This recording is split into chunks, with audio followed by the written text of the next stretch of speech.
टीपू सुल्तान रहमतुल्लाह अलैह पर तहमत कि आप हिंदुओं के दुश्मन थे। अगर हिंदुओं के और मंदिर के दुश्मन होते तो आज टीपू सुल्तान रहमतुल्लाह अलैह ने ख़ुद उनकी आवाम को पैसा देकर मंदिरें बनाए हैं। आप देखिए, गांधी जी एक हिंदू हैं, लेकिन आरएसएस के लोग उनको नहीं मानते।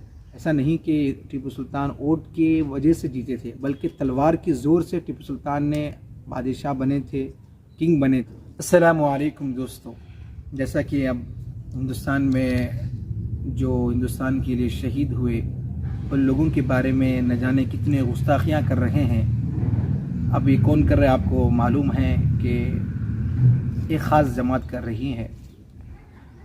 लोग कह रहे हैं उसके बारे में बोलो, टीपू सुल्तान रहमतुल्लाह अलैह के बारे में बोलो, उनके बारे में बनाओ कि उनके जो हिंदुस्तान के लिए उन्होंने क़ुरबानी दी है, तो लोग फिर भी उनके बारे में इस तरह की गुस्ताखी क्यों कर रहे हैं। तो दोस्तों से मैं ये कहना चाहता हूँ कि आप देखिए, गांधी जी एक हिंदू हैं, लेकिन आरएसएस के लोग उनको नहीं मानते, उनकी तौहीन, उनकी गुस्ताखियाँ करते हैं। और इंदिरा गांधी है, वो भी एक हिंदू लीडर है, वो भी एक हिंदू लीडर थी, उन्होंने भी हिंदुस्तान के लिए बहुत कुछ किया, हिंदुस्तान को आगे लाया। इसका मतलब ये है कि जो आरएसएस को मानता है, बीजेपी को मानता है, वो उन लोगों की तारीफ़ करते हैं, इन्हीं वोट के लिए करते हैं। तो टीपू सुल्तान की सीरत पहले भी अच्छी थी और इंशाअल्लाह क़यामत तक रहेंगी, क्योंकि आप बादशाह होने के साथ साथ एक अल्लाह के वली भी थे। आपकी कई ऐसे क़िस्से वाक़यात है कि आपको वली कहने पर हम मजबूर होते हैं। और जो ख़ास तौर पे जो आरएसएस के लोग लगाते हैं टीपू सुल्तान रहमतुल्लाह अलैह पर तहमत कि आप हिंदुओं के दुश्मन थे। अगर हिंदुओं के और मंदिर के दुश्मन होते तो आज टीपू सुल्तान रहमतुल्लाह अलैह ने ख़ुद उनकी आवाम को पैसा देकर मंदिरें बनाए हैं। आज भी मैसूर में बाकी है और उसी हालत में बाकी है और अच्छे बने हैं। और दोस्तों, टीपू सुल्तान के साथ जो उनके वज़ीर वग़ैरह जो भी उनके साथी थे वो हिंदू थे। तो आप कहेंगे कि वो हिंदुस्तान है, हिंदू के लोग रहते इसलिए रखे। ऐसा नहीं कि टीपू सुल्तान वोट के वजह से जीते थे, बल्कि तलवार की ज़ोर से टीपू सुल्तान ने बादशाह बने थे, किंग बने थे। ऐसा नहीं कि वोट लेकर, जैसा कि आज हम देखते हैं कि हुकूमत में किसी का वोट लेने के लिए उसको वज़ीर बनाते हैं, उसको CM एक मंत्री बनाते हैं वोट लेने के लिए, उस कौम को खुश करने के लिए।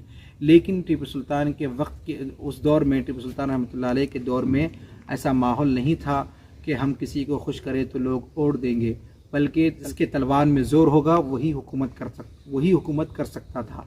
तो जो टीपू सुल्तान हैं, हिंदू और मुस्लिम सब तमाम कौमों को लेकर आगे बढ़े और ख़ास तौर पर इन्होंने हिंदुस्तान से मोहब्बत की है, कभी भी इंडिया को नहीं बेचा। आज देखो, लोगों पे अफसोस होता है कि जो इंडिया को नहीं बेचे उनकी तारीफ़ नहीं कर रहे हैं, और आज जो इंडिया को बेच रहे हैं, हर चीज़ बेच दे रहे हैं इंडिया की, उन लोग उनकी तारीफ़ कर रहे हैं। तो अफसोस की और शर्मनाक बात है। तो दोस्तों से यही कहता हूँ कि जो भी टीपू सुल्तान रहमतुल्लाह अलैह की शान में गुस्ताखी कर रहे हैं, वो अपने दिमाग के बारे में और तारीख़ ज़रा चेक कर लें। टीपू सुल्तान जो थे, वो जो बहादुर थे, उनकी जो बहादुरी थी वो अल्लाह और उसके रसूल सल्लल्लाहु अलैहि वसल्लम की बिना पर थी, और उन्होंने शरीयत की पाबंदी की थी। इसी वजह से उनको बहादुरी का लक़ब दिया गया है। जैसा कि हमारे मौलाना ने कहा है कि टीपू सुल्तान रहमतुल्लाह अलैह के पास जो क़ुव्वत थी वो अल्लाह तबारक व तआला और हुज़ूर सल्लल्लाहु अलैहि वसल्लम से मोहब्बत की बिना पर। तो दोस्तों, आज भी मुसलमान जो कमज़ोर है, अंदर कमज़ोरी आ रही है, वो एक ही वजह है कि हम टीपू सुल्तान रहमतुल्लाह अलैह के नक्श कदम पर नहीं चल रहे हैं। टीपू सुल्तान रहमतुल्लाह अलैह ने शहीद होना गवारा किया, लेकिन सर झुकाना नहीं गवारा किया। इमाम हुसैन रज़ी अल्लाह तआला अन्हु की सुन्नत पर चले। आज जो मुसलमानों पर जो जुल्म हो रहा है, तो मुसलमानों को चाहिए कि हम हिम्मत से काम करें, न डरे न झुके। मास्सलाम।